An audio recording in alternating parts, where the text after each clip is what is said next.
Hello good morning बच्चों। बच्चों आज काफ़ी दिन के बाद वीडियो अपलोड होने वाला है बच्चों। तो बच्चों आज मैं आपको एक सोच रहा हूँ कि आपको अब से पूरे चैप्टर को पढ़ाया जाए। ठीक है बच्चों।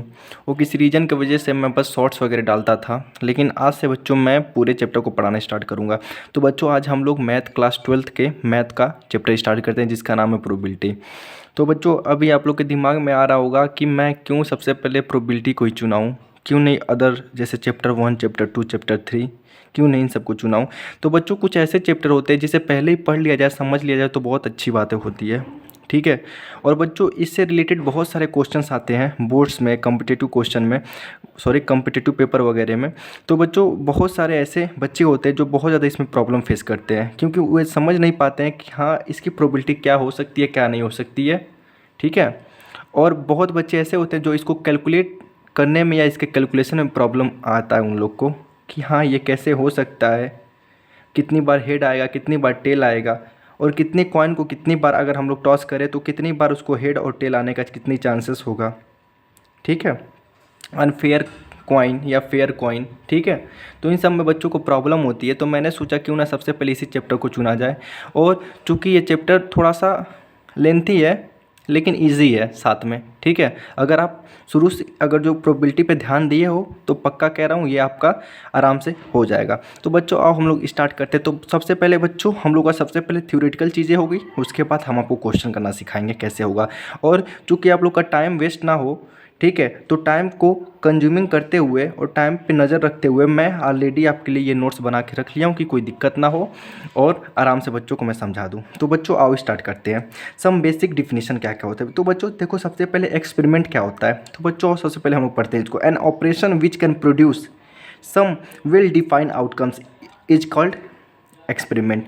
तो बच्चों एक्सपेरिमेंट एक ऐसा ऑपरेशन होता है जो कुछ डिफाइंड आउटकम्स देता है, मतलब कंफर्म है ये देगा, कुछ ना कुछ देगा लेकिन देगा ज़रूर। ठीक है। उसी को बच्चों हम लोग एक्सपेरिमेंट बोलते हैं। तो बच्चों फॉर एग्जांपल अभी हम लोग एक कॉइन का एक्सपेरिमेंट करते हैं, उसको टॉस करते हैं, तो बच्चों या तो हेड आएगा या टेल आएगा। 100% आना ही चाहिए, या तो हेड आएगा या टेल आएगा। ठीक है। तो बच्चों 1/2 हो सकता है इसका। ठीक है ना। ऐसा नहीं है कि ऐसा नहीं है कि दोनों ना आए, ऐसा है नहीं, बिल्कुल नहीं है। या तो हेड आएगा या टेल आएगा। वही हमारा एक्सपेरिमेंट है कि कुछ ना कुछ वेल डिफिनिट आउटकम्स दे, उसी को एक्सपेरिमेंट बोलेंगे। और रैंडम एक्सपेरिमेंट क्या होता है बच्चों। An experiment is called random experiment if it satisfy the following 2 condition. एक ऐसे एक्सपेरिमेंट रैंडम एक्सपेरिमेंट हो सकता है जो इन 2 कंडीशन को फॉलो करता हो, मतलब सेटिस्फाई करता हो। क्या? It has more than 1 possible outcomes, उसके पास एक से ज़्यादा पॉसिबल आउटकम्स होना चाहिए। ठीक है, जाहिर सी बात है।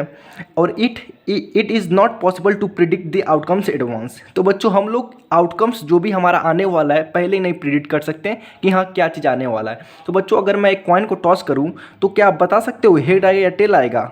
नहीं बता सकते, एकदम 100% तो नहीं बता सकते हो, लेकिन ये जो तुक्का वगैरह होता है उसको मार सकते हो, और कभी काल तुक्का सही भी हो सकता है, लेकिन प्रोबेबिलिटी में बच्चों तुक्का नहीं मार सकते हम लोग। ठीक है ना। प्रोबेबिलिटी मतलब तुक्का नहीं मारना। ठीक है। हम लोग इसको सॉल्व करेंगे अच्छे से और इसका क्या आउटकम्स निकलेगा उसको देखेंगे, तब जाके हम लोग डिसाइड करेंगे हाँ भाई ये चीज़ हो सकता है। ठीक है। देखो बच्चों for example when a fair coin is tossed it may turn up a head और tail, but we are not sure which one of this result will be actually obtain. तो बच्चों ये सब मैंने कुछ एग्जाम्पल अपने मन से लिखे हैं, तो बच्चों ये आप लोग पढ़ के समझ सकते हो एकदम आसानी से। तो बच्चों इसकी हिंदी बताने की ज़रूरत नहीं है, आप लोग समझ गए होंगे। और बच्चों दूसरा देखते हैं हम लोग आउटकम्स एंड सैंपल स्पेस क्या होता है। ठीक है। तो a possible result of a random experiment, एक पॉसिबल रिजल्ट आए किसी भी रैंडम एक्सपेरिमेंट से, उसको हम लोग आउटकम्स बोलेंगे। कि कोई भी रैंडम एक्सपेरिमेंट हमने कर लिया या कोई मतलब फेयर कॉइन ही टॉस कर लिया, तो जाहिर सी बात है उसमें हमें कोई आउटकम्स तो मिलेगा ही, उसी मतलब उस रैंडम एक्सपेरिमेंट के थ्रू। और बच्चों a set of all possible outcomes, मतलब जितने सेट होंगे उस पॉसिबल आउटकम्स के जो हमें मिला है कहाँ से, जो रैंडम एक्सपेरिमेंट से हमने उठाया है उसको हम लोग सैंपल स्पेस बोलेंगे। ठीक है। और फिर आगे देखो it is usually denote by, देखो सिंपल स्पेस डिनोट किससे किया जाता है, एस से हम लोग डिनोट करते हैं, ध्यान देना, एस से हम लोग डिनोट करते हैं सैंपल स्पेस को। ठीक है बच्चों। अब देखो each element of sample space are called sample point, मतलब जितने भी एलिमेंट होते हैं सैंपल स्पेस के उसके बच्चों हम लोग सैंपल पॉइंट बोलते हैं। और इवेंट पॉइंट भी बोल सकते हैं, ठीक है। फॉर एग्जांपल देखो बच्चों, यहाँ पे देखो, यहाँ पे the simple space of tossing a coin, देखो किसी कॉइन को टॉस करते हैं उसका सिंपल स्पेस क्या होगा, एस इज इक्वल टू, वही सिंपल स्पेस को जिसे डिनोट कहता है हेड और टेल, ठीक है। तो हेड और टेल आना ही चाहिए, ठीक है। अब देखो बच्चों, यहाँ पे मैंने दूसरा भी एग्जांपल दिया है, अगर हमने दो कॉइन को टॉस कर रहे हैं, ठीक है, या तो हेड आएगा या टेल आएगा, फिर दूसरे में या तो हेड आएगा या टेल आएगा, या तो हेड आएगा या टेल आएगा, यही ना होना चाहिए। तो बच्चों यहाँ देखो हमने निकाला है हेड हेड आ सकता है दोनों कॉइन से, दोनों कॉइन को देखेंगे तो यार हेड आएगा या टेल आएगा, ठीक है, या टेल आएगा या हेड आएगा, या टेल आ सकता है कि नहीं। जाहिर सी बात है, दो कॉइन को टॉस करेंगे या तो दोनों हेड आ जाए या दोनों टेल आ जाए, या एक में हेड एक में टेल आ जाए, या एक में टेल या एक में हेड आ जाए, यही चीज़ है बच्चों, ठीक है। इसी चीज़ को हम लोग सिंपल स्पेस बोलते हैं, ठीक है। अब देखो दूसरा इवेंट क्या होता है। इवेंट बताने की क्या ज़रूरत है, लेकिन मैं बता दे रहा हूँ आपको, शुरू से पढ़ते हो प्रोबेबिलिटी तो इवेंट तो पता ही होगा। A subset of a simple space associated with a random experiment is called event. मतलब एक ऐसा सबसेट, ठीक है बच्चों, सबसेट इन्हीं सबको बोलेंगे हम लोग, ठीक है। मतलब सैम्पल स्पेस, जिससे सैम्पल स्पेस जो होती है एसोसिएटेड हो, ठीक है, किसी रैंडम एक्सपेरिमेंट से, ठीक है, उसी चीज़ को हम लोग इवेंट बोलेंगे।